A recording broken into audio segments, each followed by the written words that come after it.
Welcome to my next Lost Season 6 episode review video. Before I get into that, though, pretty important, if you aren't caught up to the point where I am in rewatching or watching Lost, or you're just not entirely sure, then you definitely need to take the initiative and pay attention to the episode's title, which of course I'll mention, as well as put in the description. If that happens to be the case, you find that you're not caught up, it would be my recommendation that you don't watch this detailed review any further to avoid any potential spoilers. And full disclosure, I've already watched the TV series Lost 3 other times in full. It's in my top 5 favorite shows of all time. I absolutely love it. So join me and the legendary Crazy Kaufman, who just happens to be watching Lost for the very first time, in the comments section to discuss this awesome and amazing show. However, no spoilers past this episode in this video. So with all that said, this will be Lost Season 6, Episode 10. The title of this episode is called The Package, and this will be my review reaction recap after just finishing watching the episode. We start. Someone has night vision goggles, and they observe the Man in Black's camp. Sawyer offers Kate a drink, which he refers to as cocoa. But Kate questions this, and Sawyer admits it's not cocoa, and she should pretend it is. Claire and the Man in Black are shown. Jin bandages his leg as the Man in Black joins him. The Man in Black suggests that Jin should leave the bandages off and let the wound air out. The Man in Black asked Jin whether Sawyer had told Jin about the names written on the cave or in the cave, and the Man in Black explains that only a few names remain which haven't been crossed off, and that Quan is one of them. The Man in Black says that he is not sure whether it refers to Sun or Jin. The Man in Black says that the only way they can leave the island is if all the names that were not crossed off leave together. When Jin points out that Sun is not with them, the Man in Black says, "I'm working on it." To our flash sideways, Sun is waiting in a waiting room at LAX. The customs officer brings Jin out and returns his suitcase and the watch and tries to explain that the $25,000 cannot be returned unless Jin completes the necessary paperwork, but Jin doesn't understand. Sun and Jin leave, and Jin says he has missed the meeting at the restaurant. When Sun asks what all the money was for, Jin says that he doesn't know and that her father gave him the money and the watch to be delivered. He says he doesn't ask her father questions, but he just does what he is told. Then at the hotel, the desk clerk finds the booking for a room for Pike on the 8th floor and assumes it's for Sun and Jin corrects him, explaining as best as he can that they are not married, and the desk clerk finds the second reservation for Quan. Back on the island, the Man in Black tells Saeed that he is leaving and that he will be back in the morning. He tells Saeed to keep an eye on the camp. Saeed tells the Man in Black that he doesn't feel anything. Anger, happiness, pain. The Man in Black says that may be best to get through what is coming. The Man in Black leaves, and then Jin and Sawyer see him leave, and Jin immediately packs his kit. Sawyer asks him what he is doing, and Jin says he's getting out before that thing comes back. He chastises Sawyer for just listening to whatever the Man in Black tells him, but Sawyer says he isn't and reminds Jin that he has a deal with Charles Whitmore. Jin says it doesn't matter because he is going to find Sun. As Jin tries to leave, Sawyer, Kate, Claire, Saeed, and the rest of the group are struck by darts and all pass out. Whitmore's team step amongst the bodies until they find Jin, and Zoe says to take him.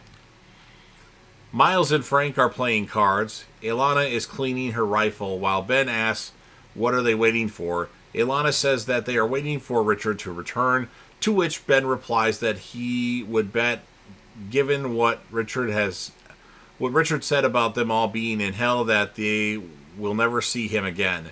Ilana says that Hurley will bring him back. Miles is disparaging about Hurley's ability to track anyone not covered in bacon grease, but Ilana says Jacob has never lied to her, and that therefore Richard knows what to do. She says she is convinced that Richard will come back, and until he does, they will wait. Sun walks off angrily at the talk of waiting. Sun goes to her vegetable garden, now overgrown. Jack joins her and reflects on when she planted the garden and that it seems like 100 years ago. It's been a while. Sun says she doesn't care about Richard comes back. Jack tells Sun about Jacob's lighthouse and the list, but Sun says she doesn't care about being a candidate or their purpose or destiny, and she asks to be left alone. Jack leaves as Sun begins to cry. Back to our flash sideways, Jin knocks on Sun's hotel room door and tells Sun he is going to the restaurant to deliver the watch. Sun brings him inside and explains that as it is late, no one will be at the restaurant. She explains that the man works for her father, so everything will be alright. Jin asks why he would care as she is in Los Angeles on a shopping trip. She asks if he thinks that is the only reason she came. She starts to flirt and unbuttons the top button of her twin top, humorously asking if he will demand to button it back as he did on the plane.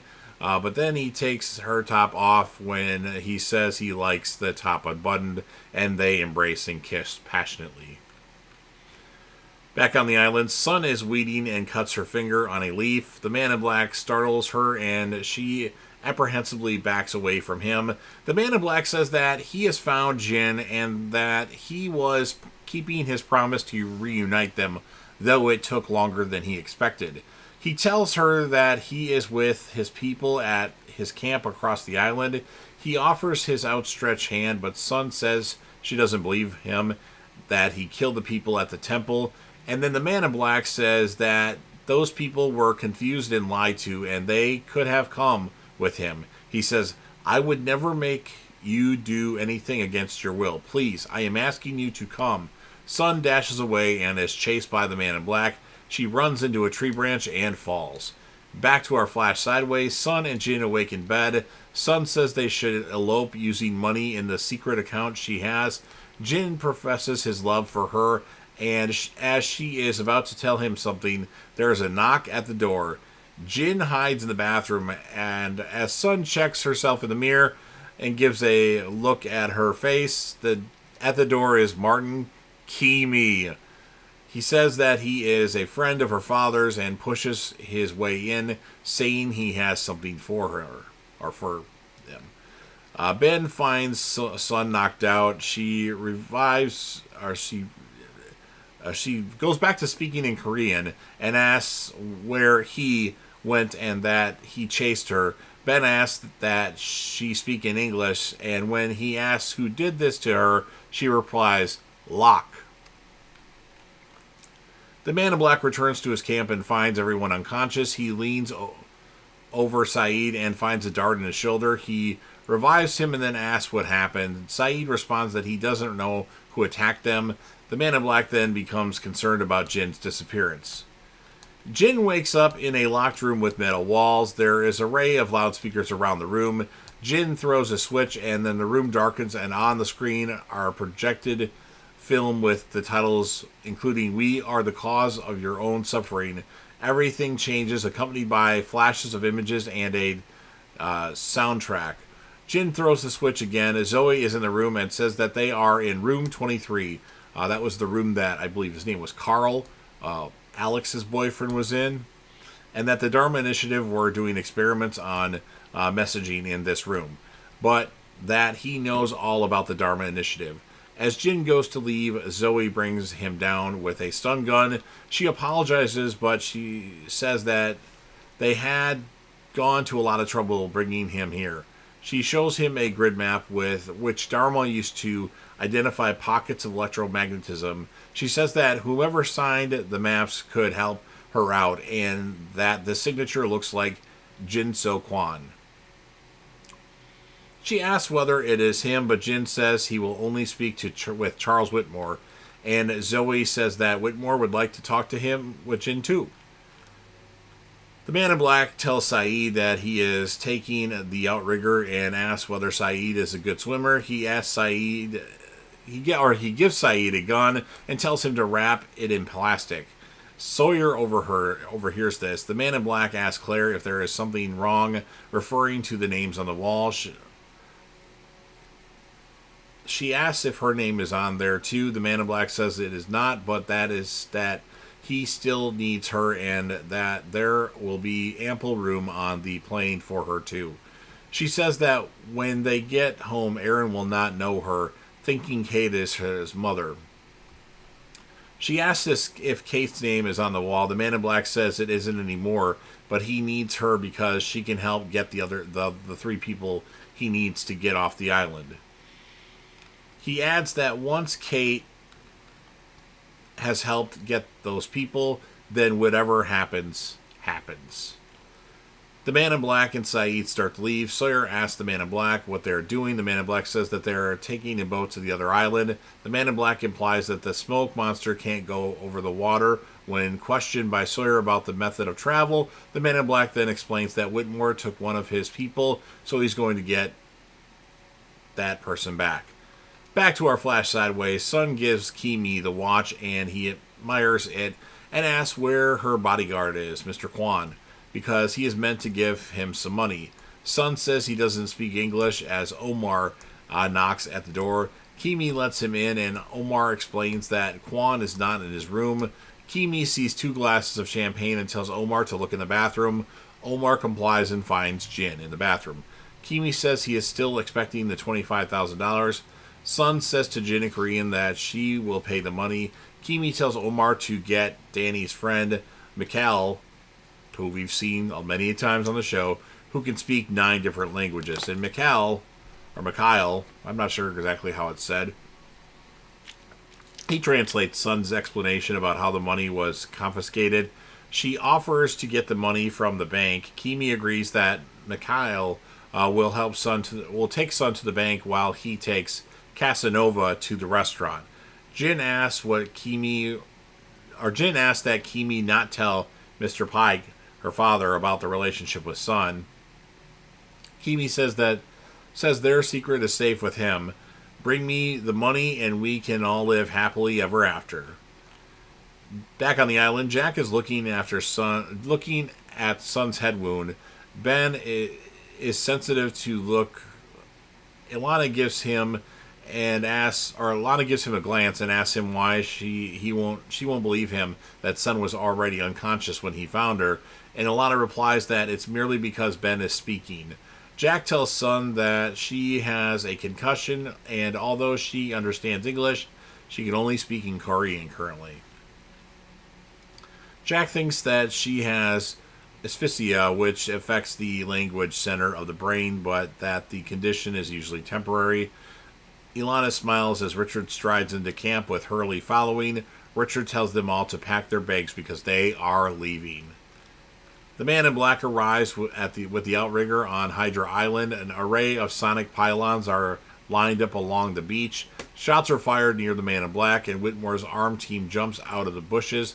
The Man in Black grins as he says that he comes in peace.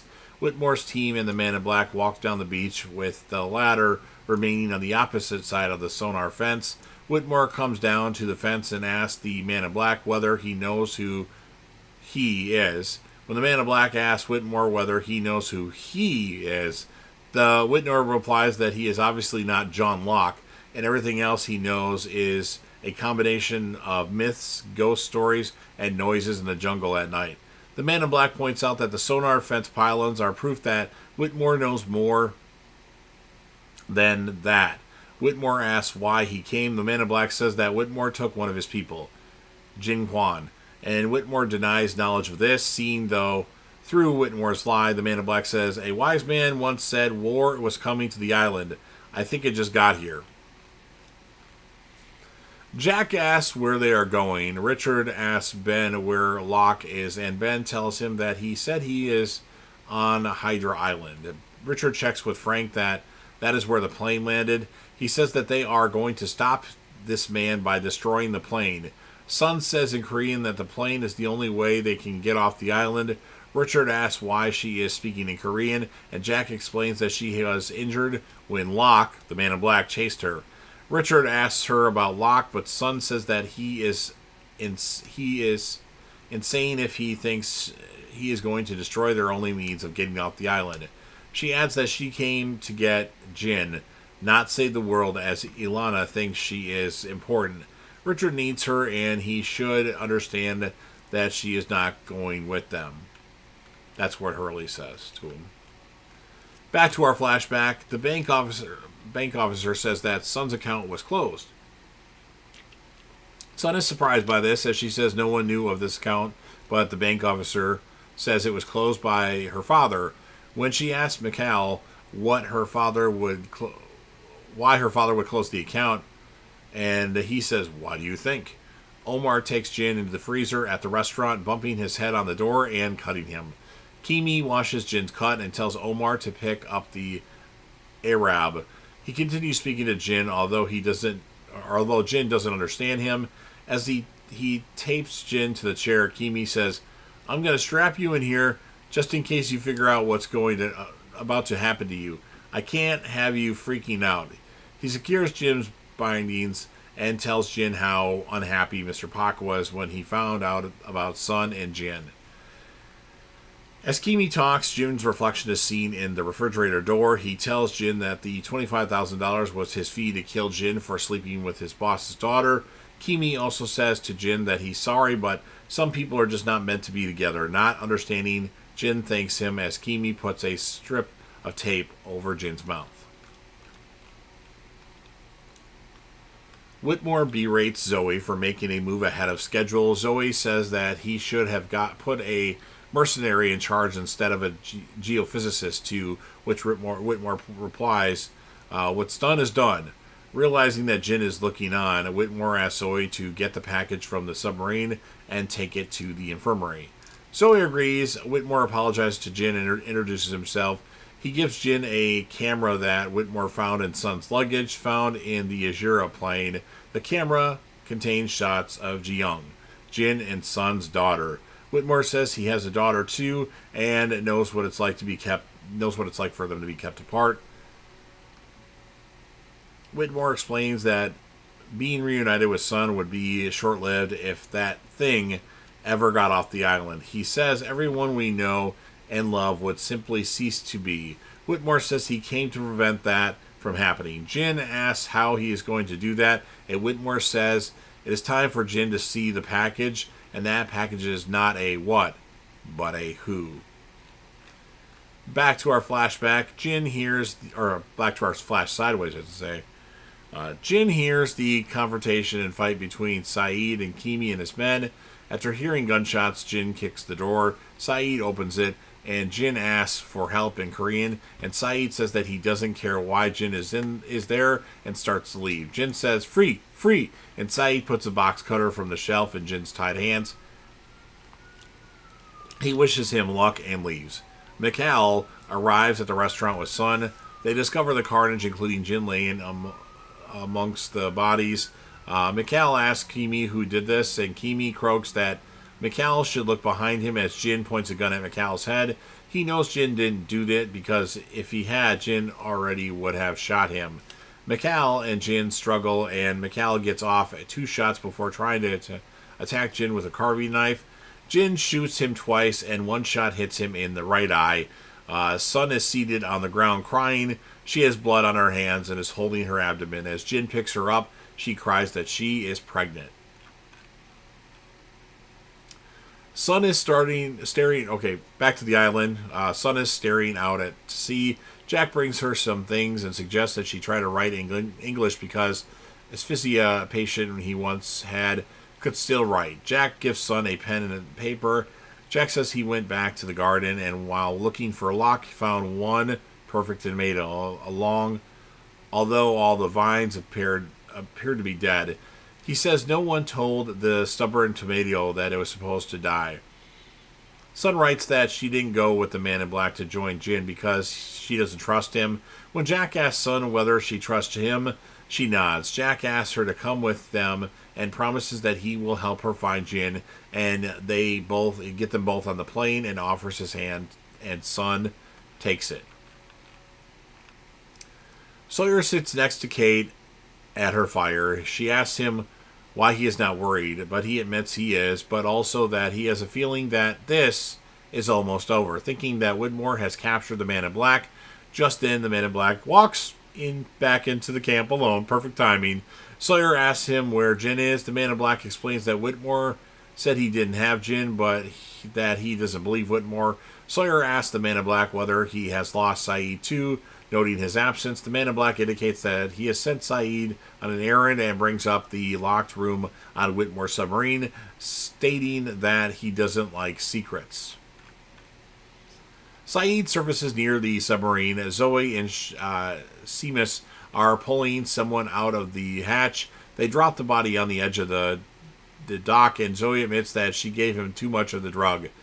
Desmond opens his blurry eyes as his head hangs over the edge of the dock, and he and Sayid look at each other for a moment before Desmond is carried away. And that's what ends this episode of Lost. So, okay episode here. I'm going to score it an 8.2 out of 10, and obviously my character of the episode is going to be Sun, as well as Jin, and maybe Kimi or Mikal, just because, like, other people, they always are characters of the episode. I don't know, but definitely Sun and Jin. So you've heard everything that I have to say.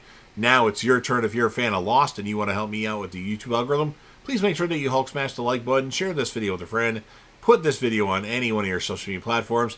Don't forget to sound off in the comment section about where your thoughts are on this episode of Lost. What would you score the episode? Who would be your character of the episode? Remember, you'll be interacting with me and the legendary Crazy Kaufman, who's watching the show for the first time, so no spoilers past this episode. And then last but certainly not least, don't forget to hit that sub button. You're watching the video anyway. Subscribe to the channel. Help me get over 100k subs. I know, I set my goal high. Join the team, show your damn support, and be a part of something special. And you never know what you're going to see on JDev TV.